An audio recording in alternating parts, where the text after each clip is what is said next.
ఒకటి రెండు కాదు, అనేకమైనటువంటి పచ్చి అసత్యాలను ఈ కొద్ది కాలంలోనే నారా చంద్రబాబు నాయుడు గారు చెప్పడం చూస్తే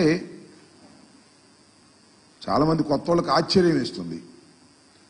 ఎందుకంటే మాలాంటి సీనియర్స్కి పెద్ద ఆశ్చర్యం కాదు. ఎందుకంటే ఆయన అబద్ధంలోనే పుడతాడు, అబద్ధంలోనే జీవిస్తాడు, అబద్ధంతోనే రాజ్యం వెళ్తాడు అనేది ఒక సత్యం, నగ్న సత్యం. అది ఒక విధంగా చెప్పాలంటే అది గిన్నీస్ బుక్ రికార్డు కూడా ఎక్కదగినటువంటి అంశం అనేది నేను ఈ సందర్భంగా చెప్పదలుచుకున్నా. నిన్నటి వరకు అమరావతికి 15,000 కోట్ల రూపాయలు వచ్చిందని డాంబికాలు పలికారు. వారి పత్రికలు కూడా డాంబికాలు పలికాయి. మొన్న ఢిల్లీ వెళ్ళి మాకేమి ఇవ్వలేదనేటువంటి మాట మాట్లాడారు. 15,000 గ్రాంట్ అని చెప్పారు. మళ్ళా చూస్తేనేమో వివిధ సంస్థల ద్వారా అప్పు ఇప్పించడానికి కేంద్రం తన బడ్జెట్లో చెప్పింది. ఈయన అడిగింది కూడా అప్పే. మాకు గ్రాంట్ ఇవ్వమని అడిగేటటువంటి ధైర్యం కానీ అలిగేటటువంటి సత్తా కానీ నారా చంద్రబాబు నాయుడు గారికి లేదనేది చాలా స్పష్టంగా అర్థమవుతుంది. అప్పు ఇప్పిస్తారట, ఈయన అప్పు తీసుకుంటాడట. ఆ అప్పు ద్వారా 15,000 కోట్ల రూపాయలు డిఫరెంట్ స్టేజెస్లో దాన్ని చేస్తారట అనేది ఒక దాన్ని మాయాజాలంగా చూపేసేటువంటి ప్రయత్నం చేశారు. దాంతోపాటు సరే ఇంకా హామీల సంగతి వస్తే నేనేం చెప్పాలి? ఇంకా ఏ మాటకు ఆ మాట ఒకటైతే ఒప్పుకోవాలి. అన్నీ మనం కాదనలేం. కానీ చంద్రబాబు నాయుడు గారు 4,000 ఇస్తానన్నాడు, అది మాత్రం ఇచ్చాడు ఒక నెల. నెక్స్ట్ మంత్ ఆ తర్వాత ఏం జరిగిద్దో మనం చెప్పలేం. ఇస్తాడు, కొంత దూరం పోయిన తర్వాత అనర్హులు చాలా మంది ఉన్నారు.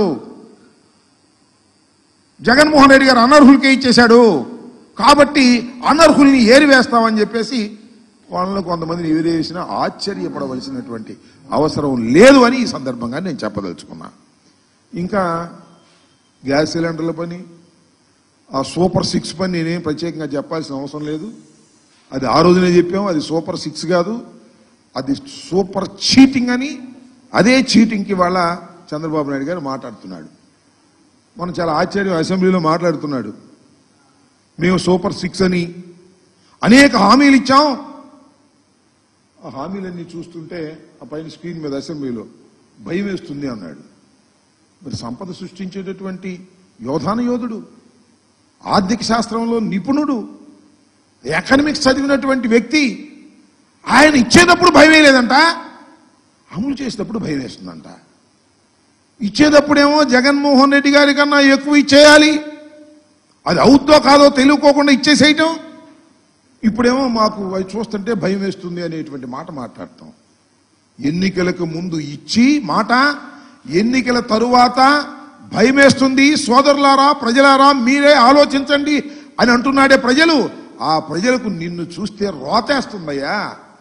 హామీ ఇస్తావు, హామీ నిలబెట్టుకోలేని నీ ముఖాన్ని చూసినప్పుడు ఆంధ్ర రాష్ట్ర ప్రజానీకానికి రోత వేసేటటువంటి పరిస్థితి, పశ్చాత్తాపం ప్రారంభమైంది. అయ్యయ్యో ఎందుకు వేసాంరా చంద్రబాబు నాయుడు గారి మాటలు విని, ఎందుకు ఇన్ని అబద్ధాలు నమ్మి మనం ఎందుకు ఓటేశామనేటువంటి పశ్చాత్తాపం రాష్ట్ర ప్రజల్లో 2 మాసాలు నిండక ముందే ప్రారంభమైంది.